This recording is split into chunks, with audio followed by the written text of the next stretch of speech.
So I was a juvenile delinquent and had some serious issues, really pain. I thought it was a rebellion, but I understand now that it was pain. And believed, I think, a deep thing around I would rather be in trouble for being bad than admit weakness and need help. And so that drove me to sort of a rebellion. I had very confusing understandings of God. A lot of people have this problem with God, I think, is that we have this religious impulse of like, I've got to appease God because God's angry.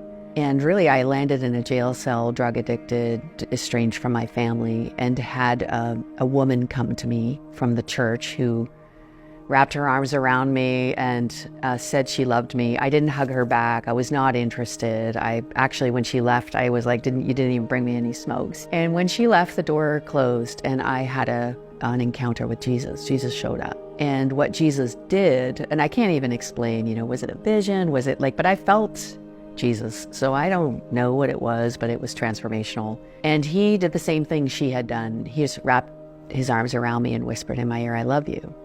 And I describe what happened to me as like a light went on inside of me.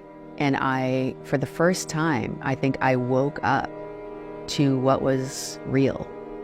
And I had, for the first time, I understood that I was in jail and I was going nowhere. And this was not worthy to pursue with my life. And I needed help. And so all these things started to become clear that were not clear before. I mean, it was like Sunday school Jesus. I think because I needed maybe to know, I think that the God of love needs to show and reveal who he is. For me, he came in a way I could recognize him. Other people that I've walked with, like a woman that I walked with who is an Indigenous Canadian who suffered, was sexually exploited, and I knew her from street work. We had a prayer time. I just invited God to reveal himself to her, and she was not even a believer. She hated the church. I just was like, it doesn't matter. You don't have to see the right thing. It might not even be God. Just open to the possibility that there is a being that loves you, And she did, and she saw what she said at the time was like nothing.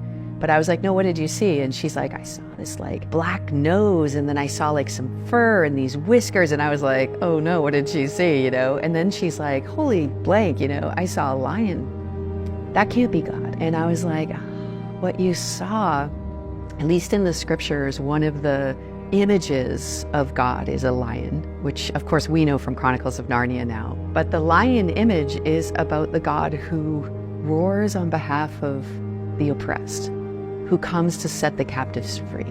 The image of the Lion of Judah is the Jesus who's on the side of those who suffer from injustice, And she was like, really? That could be Jesus?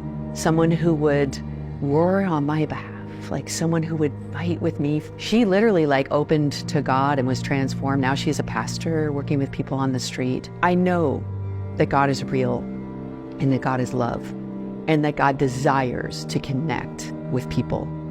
And God will reveal to every person who is seeking what they need to know in order to connect with God. So if you don't know who God is, Jesus is literally God. Jesus appeared on earth, lived among us, and showed us what he was like. God is always revealing who he is through the person of Jesus. And it is the best way that we have to know what God is like. So if you want to know what God is like and someone's like, God's angry, you can be like, look at the person of Jesus. Or God is distant.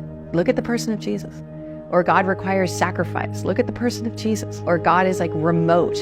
Look at the person of Jesus. And you will always discover a God that you just think this is too good to be true. This can't possibly be it, but it is. It is.